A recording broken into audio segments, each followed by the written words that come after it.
We are wrapping up the month of April, those month-end numbers coming in from Westover today. And taking a look back, it actually ended up as a very normal or average month. We didn't start off that way. In fact, it looked like we were going to have another very wet month and possibly very warm month. But we had some trends of cooler, drier weather. The mean temperature for the month around 48 degrees, which is exactly where it should be. Precipitation was still a little bit above normal, but we definitely made up for it the second half of the month and brought that surplus down a little bit, which we already have quite the surplus. So we were over by, just over a half an inch. We actually did get an inch of very slushy wet snow at Westover and Chicopee. So still slightly below normal, but actually an inch and a half is normal for the month of April. Now, as far as the rain to date, we're going to get into the snow thing in just a little bit. We on average should be at about 13.5 inches, but we're well over 21. So we have a surplus topping 8.25 inches for the year to date. So yeah, it has definitely been a wet stretch of months, especially, March and January were the really wet months. They were also quite warm. Now, as we head into the month of May, it's warm. Temperatures are up to 81 degrees this afternoon. Yesterday was a warm one too, but today warmer. We've got a lot of sunshine, but a lot of wind. Look at the Connecticut River, totally churned up right now as wind has been gusting 30 to 35 miles an hour.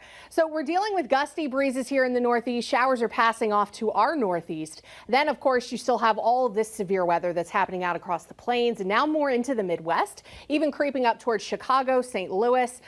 There's tons of flash flood warnings out toward Missouri and even still down into parts of South Texas. All is quiet here yet again. It's actually ended up being a decent week. We start off overcast in the morning and then we get brighter in the afternoon and warmer. Today, the warmest day of the week for sure. Temperatures approaching 80 in the lower valley. Now we'll cool back off steadily this evening with clear to partly cloudy skies. But wind will take a shift back out of the northeast overnight and we will start to see that cloud deck kind of bank in again from the east. So low clouds, some fog returning for tomorrow morning, certainly an overcast start to the day with temperatures on either side of 50 degrees. Then similar to a lot of the days this week, the cloud cover is going to get a little bit brighter.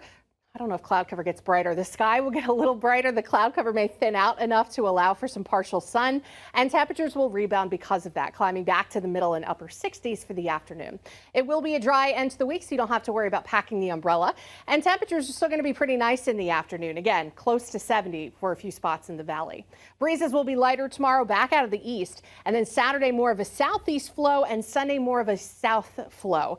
Now, what's going to happen over the weekend is we are definitely transitioning into a cloudier stretch. Unfortunately, cloud cover is going to build on Saturday, but we stay dry. Cold front approaches with showers looking scattered at first for Sunday morning. Cloudy, maybe a little drizzle. We'll have that onshore flow, so it's definitely going to be dreary. Then rain becomes more likely once we hit the afternoon, and a steadier rain looks likely after about 2-3 p.m. We're not going to see much with this system, roughly picking up around 1/4 inch.